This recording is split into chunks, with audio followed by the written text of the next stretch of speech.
Hello दोस्तों, exam targets में आपका स्वागत है। जैसा कि आप देख रहे हैं, मोस्ट इम्पोर्टेंट 20 क्वेश्चन लेके आए हैं जिसके ऑप्शन नहीं दिए हुए होंगे। ऑप्शन होते हैं तो उसमें बंदा तुक्का मार देते हैं, तो इसमें ऑप्शन नहीं होंगे। आपको 5 सेकंड का समय दिया जाएगा बताने के लिए इसका राइट आंसर। अगर आप बता पाते हैं तो अच्छी बात है। मुझे उम्मीद है आप 20 के 20 आंसर दे पाएंगे। बड़ा इजी क्वेश्चन है, तो चलिए स्टार्ट करते हैं।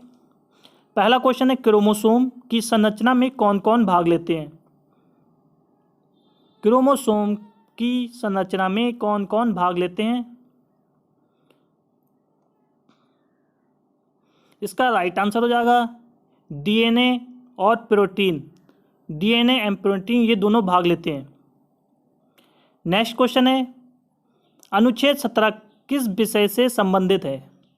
आपको बताना है अनुच्छेद 17 किस विषय से संबंधित है। प्रश्न नंबर 2 का राइट आंसर क्या होगा? इसका राइट आंसर हो जाएगा अस्पृश्यता का अंत। जो अस्पृश्यता होती है उसका अंत करना आर्टिकल 17 में दिया हुआ है। नेक्स्ट है, प्रश्न नंबर 3 है, 1 किलोग्राम भार के बराबर कितना न्यूटन होता है? 1 किलोग्राम भार के बराबर कितना न्यूटन होता है? इसका राइट आंसर हो जाएगा 9.8 न्यूटन। 9.8 न्यूटन होता है। प्रश्न नंबर 4 है, उत्तर वैदिक काल में मृदभाणों में किस प्रकार के मृदभार सर्वोपरि वैशिष्ट्य सूचक हैं? मतलब आपसे पूछा गया है उत्तर वैदिक काल में मृदभाणों में किस प्रकार का चित्र हुआ करते थे या क्या हुआ करता था, मृदभाड़ में क्या हुआ करता था, ये पूछा गया आपको। मृदभाड़ जो बोलते हैं, वो जो मिट्टी के बर्तन होते हैं उन्हें मृदभाड़ बोलते हैं। तो वैदिक काल में किसके सूचक थे? तो ये चित्र भूषण मृदभाड़, उन पर चित्रनुमा मिट्टी के जो बर्तन हुआ करते थे उन पर चित्र बना दिया जाया करते थे उत्तर वैदिक काल में। प्रश्न नंबर 5 है, मुक्तेश्वर मंदिर कहाँ स्थित है? मुक्तेश्वर मंदिर कहाँ स्थित है? इसका राइट आंसर आपको बताना है। इसका राइट आंसर हो जाएगा भुवनेश्वर में। मुक्तेश्वर मंदिर कहाँ स्थित है? तो भुवनेश्वर में स्थित है। प्रश्न नंबर 6 है, पृथ्वी का भूमध्य रेखा व्यास कितना है? आपको बताना है पृथ्वी का भूमध्य रेखा व्यास कितना है। इसका राइट आंसर हो जाएगा 12,756 किलोमीटर।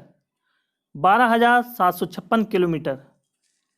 प्रश्न नंबर 7 है, मेडोना किसकी चित्रकृति है? मेडोना जो है किसकी चित्रकृति है, आपको ये बताना है। और ये कहाँ के हैं ये भी बताना है। तो इसका राइट आंसर हो जाएगा राफेल, इटली के। ये कहाँ के हैं? राफेल की ये चित्रकृति जो है किसकी है? राफेल की है। और ये कहाँ के हैं? इटली के हैं। नेक्स्ट देखते हैं। प्रश्न नंबर 8 है, भारत की किस पंचवर्षीय योजना में राष्ट्रीय आय की वृद्धि दर न्यूनतम रही? भारत की किस पंचवर्षीय योजना में राष्ट्रीय आय की वृद्धि दर न्यूनतम रही थी? आपको ये बताना है। प्रश्न नंबर 8 का राइट आंसर क्या होगा? इसका राइट आंसर हो जाएगा तृतीय पंचवर्षीय योजना में। जो तीसरी पंचवर्षीय योजना थी उसमें राष्ट्रीय आय की वृद्धि जो दर है वो सबसे न्यूनतम रही थी। प्रश्न नंबर 9 है, ऋग्वेद में किस अपराध का सबसे अधिक उल्लेख किया गया है? ऋग्वेद में किस अपराध का सबसे अधिक उल्लेख किया गया है? इसका आपको बताना है। प्रश्न नंबर 9 का राइट आंसर क्या होगा? इसका राइट आंसर हो जाएगा पशुओं की चोरी। जो पशुओं की चोरी हुआ करती थी, पहले जो गायों का लेन देन हुआ करता था गायों से, तो गायों की चोरी हो जाया करती थी, तो उसका ऋग्वेद में जो अपराध माना गया है, इस अपराध को सबसे अधिक उल्लेख किया गया है। प्रश्न नंबर 10 है, साइलेंट वैली किस राज्य में है? साइलेंट वैली किस राज्य में है? इसका राइट आंसर आपको बताना है।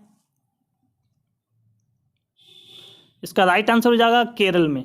साइलेंट वैली जो है वो केरल में है। प्रश्न नंबर 11 है, जब 2 इलेक्ट्रॉन एक ही कक्षा में होते हैं तो उनमें क्या पाया जाता है? जब दो इलेक्ट्रॉन एक ही कक्षा में होते हैं तो उनमें क्या पाया जाता है? इसका राइट आंसर हो जाएगा विपरीत चक्करण। मतलब विपरीत चक्कर लगाते हैं। जब दो इलेक्ट्रॉन एक ही उसमें होते हैं, अवस्था में, कक्ष में होते हैं, तो विपरीत चक्कर लगाते हैं। प्रश्न नंबर 12 है, किस अनुच्छेद में प्रेस की स्वतंत्रता वर्णित है? आपको बताना है किस अनुच्छेद में प्रेस की स्वतंत्रता वर्णित है। प्रश्न नंबर 12 का राइट आंसर क्या हो जाएगा? प्रश्न नंबर 12 का राइट आंसर हो जाएगा अनुच्छेद 19(1) में प्रेस की स्वतंत्रता अनुच्छेद 19(1) में दी गई है। प्रश्न नंबर 13 है, हैजा जिसे बोलते हैं कोलेरा के जीवाणु की खोज किसने की थी? आपको बताना है कि हैजा मतलब कोलेरा की खोज किसने की थी। ये एक जीवाणु है हैजा। तो इसका राइट आंसर क्या होगा? इसका राइट आंसर हो जाएगा रॉबर्ट कोच ने। रॉबर्ट कोच ने इसकी खोज की थी, हैजा की। प्रश्न नंबर 14 है, आर्यों का मुख्य व्यवसाय कौन सा था? आपको बताना है प्रश्न नंबर 14 का राइट आंसर, आर्यों का व्यवसाय कौन सा था? तो आर्यों का व्यवसाय जो था वो आपका कृषि था। आर्यों का व्यवसाय कौन सा था? तो कृषि था। प्रश्न नंबर 15 है, चैत्य किस धर्म के अनुयायियों का पूजा स्थल है? आपको बताना है चैत्य किस धर्म के अनुयायियों का पूजा स्थल है। प्रश्न नंबर 15 का राइट आंसर क्या होगा? प्रश्न नंबर 15 का राइट आंसर हो जाएगा बौद्ध धर्म के, मतलब बौद्ध धर्म के अनुयायियों का ये आपका चैत्य पूजा स्थल है। प्रश्न नंबर 16 है, पृथ्वी का ध्रुवीय व्यास कितना है? आपको बताना है पृथ्वी का ध्रुवीय व्यास कितना है। इसका राइट आंसर हो जाएगा 12,714 किलोमीटर। प्रश्न नंबर 16 का राइट आंसर हो जाएगा 12,714 किलोमीटर। प्रश्न नंबर 17 है, महिलाओं की ओलंपिक में भागीदारी सबसे पहले किस वर्ष हुई? महिलाओं की ओलंपिक में भागीदारी सबसे पहले किस वर्ष हुई? तो प्रश्न नंबर 17 का राइट आंसर आपको बताना है। इसका राइट आंसर हो जाएगा 1900 ईस्वी में। 1900 ईस्वी में महिलाओं की ओलंपिक में भागीदारी सबसे पहले जो है हुई थी। प्रश्न नंबर 18 है, योजना अवकाश के कारण कौन सी पंचवर्षीय योजना देर से प्रारंभ हुई? आपको बताना है योजना अवकाश के कारण कौन सी पंचवर्षीय योजना देर से प्रारंभ हुई। तो प्रश्न नंबर 18 का राइट आंसर क्या होगा? इसका राइट आंसर हो जाएगा चतुर्थ पंचवर्षीय योजना। राइट आंसर है चतुर्थ पंचवर्षीय योजना।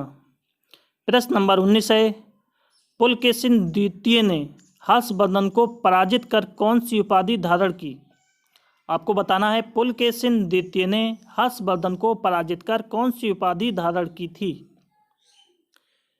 तो प्रश्न नंबर 19 का राइट आंसर हो जाएगा परमेश्वर की। कौन सी उपाधि धारण की थी? परमेश्वर की। प्रश्न नंबर 20 है, बौद्धों का तांबो मठ किस राज्य में है? बौद्धों का तांबो मठ किस राज्य में है? इसका राइट आंसर हो जाएगा हिमाचल प्रदेश में। कहाँ है? हिमाचल प्रदेश में। तो दोस्तों वीडियो हमारी कैसी लगी? अगर हम ऑप्शन देते हैं तो उसमें आप तुक्का मार सकते हैं। अगर आप बाकी में पढ़ाई करते हैं तो राइट आंसर बताने की कोशिश करा करें। और मैं उम्मीद करता हूं कि आपके ज़्यादातर क्वेश्चन सही गए होंगे। तो लगे रहिए, मिलते हैं आपसे नेक्स्ट वीडियो में। तब तक के लिए बाय, टेक केयर।